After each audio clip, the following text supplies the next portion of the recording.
Reclaiming the soul of our nation. Are we the generation that will reclaim the soul of our nation, or the one that will forget it? This question is not for politicians.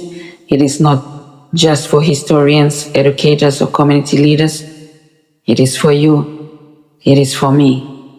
It is for every soul born into this land, Papua New Guinea, and the Melanesian region at large. Because a nation's soul is not an idea. It is a living, breathing, collective spirit shaped by its people, their memory, and their movement forward. What does it mean to be Melanesian? Not by geography, but by soul. To be Melanesian by soul is to live from a deep sense of connectedness to land, to story, to spirit. It's not about the flag or the boundaries on a map. It's about the rhythm that beats beneath your feet when you walk the land of your ancestors. It's the spiritual memory that lives in our dances, our sing-sing, our ceremonies.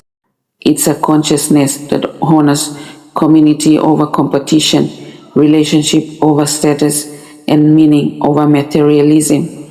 Being Melanesian by soul means knowing who you are without having to be validated by someone else's standards. It is knowing that we do not need to borrow identities. We already carry an ancient one within us, but somewhere along the way, that soul was silenced. Can a nation truly rise if its people are disconnected from their spiritual and cultural roots?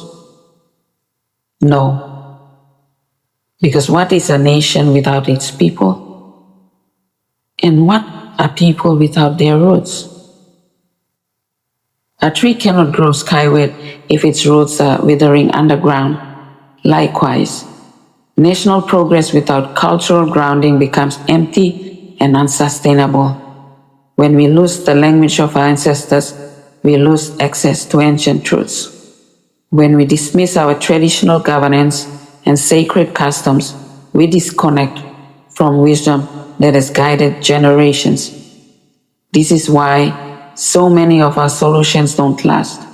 We try to solve local issues with foreign blueprints, systems that don't understand the soul of our land or the spirit of our people. The result?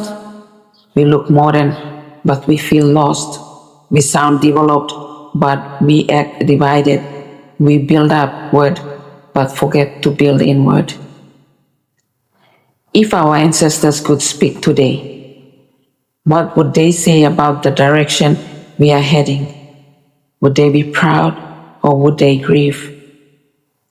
They would not speak in the language of blame, no. They would speak with deep sorrow and sacred agency. They would ask us, where is your fire? Where is the spirit we entrusted you? Why do you chase the world and forget the land that raised you? That would remind us that identity is not for sale, that dignity is not found in imitation, but in honoring the divine blueprint already written within us. They would remind us that the land still remembers, so must we.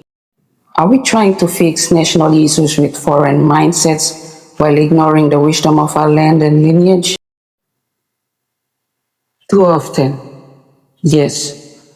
We welcome the world to speak over us while our own voices are silenced in the background. We educate our children with systems that teach them more about European than about their own tribes. We legislate policies that do not match the spiritual codes of our people. And we wonder why things are not changing. But the real tragedy is not failure, it's forgetfulness. We have forgotten that our answers don't always come from outside.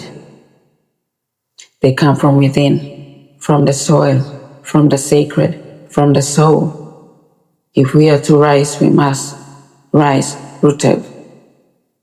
Are we the generation that will reclaim the soul of our nation, or the one that will forget it? This is the divine choice placed before us, not tomorrow, not when the government changes, not when the funding comes, now. Because reclaiming the soul of our nation doesn't start in parliament. It starts in the heart. It starts in homes where language is spoken again. It starts in schools where history is retold from our own perspective. It starts in communities where elders are valued as wisdom keepers, not dismissed as outdated. It starts with one person, one family, one village choosing to live soul first. We are not here to copy the world. We are here to be a light from within the Pacific, a voice from the mountains, a fire from the islands, a spirit from Melanesia. Let the world come to know us, not by how well we've conformed, but how boldly we've remembered who we are. Remember this, the soul of a nation is not in its government, it's in its people. And the soul of the people is awakened when identity, spirit, and purpose align. So rise, not just for yourself, rise for your ancestors, rise for your children, rise for the soul of the nation.